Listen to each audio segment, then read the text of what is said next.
Hi, my name is Alan Millard. I'm a men's rights advocate. Many of you know and have heard of and seen my work.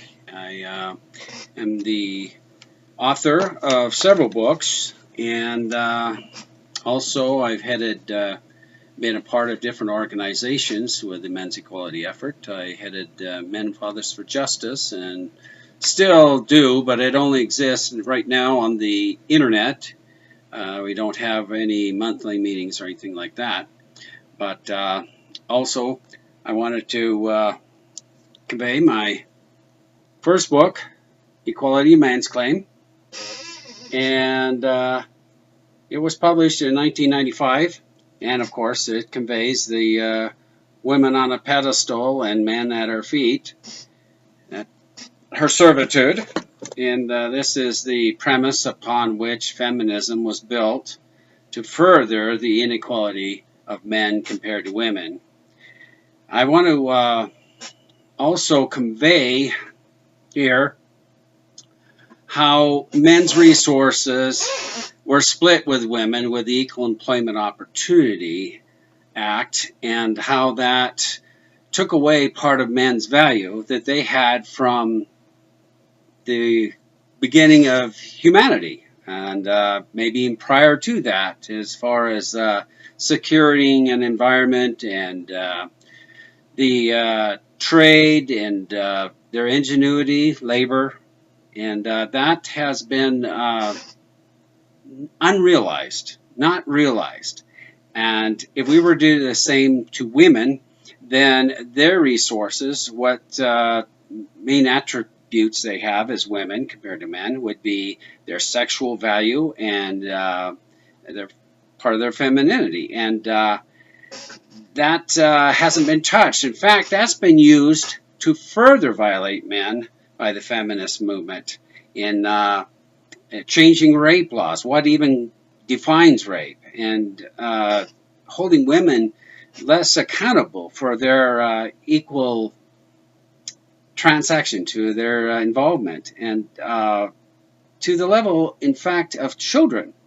They're not adults according to the role that feminists have for them now, and that's reflected in our laws that need to change. These are laws based on discrimination and completely in opposition to equal justice for all, and that's what we should be striving for. My second book, pertaining to men's rights, men's equality, in application to society as a whole, is called Land, People, Politics, and Ignorance.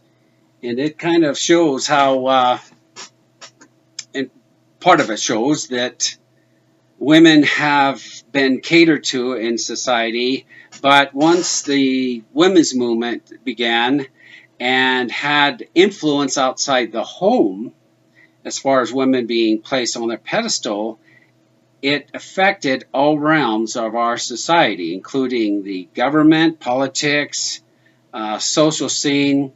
The hatred definitely is in our colleges and universities. It's been very, very evident in laws like the Violence Against Women Act, which is discriminatory, and Title IX. These are illegal. They're not based on equal justice. They're based on prejudice. And it's a disgrace that our country would even harbor such injustice. My last book, it's been out about 6 months. It's called A Flaw from Within.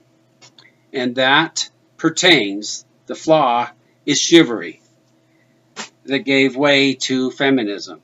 And we've got quite a battle. In this battle, for men to ever get a chance at equality is based on men coming up to the plate and being adults themselves in accepting the fact that they have been unjustly treated. That no, they aren't the type of man that takes it. They do not take it from anyone. What kind of a man is that? What kind of a person is that? An adult. That's not just thinking or anything that should support manhood. Man doesn't take it from another man, right?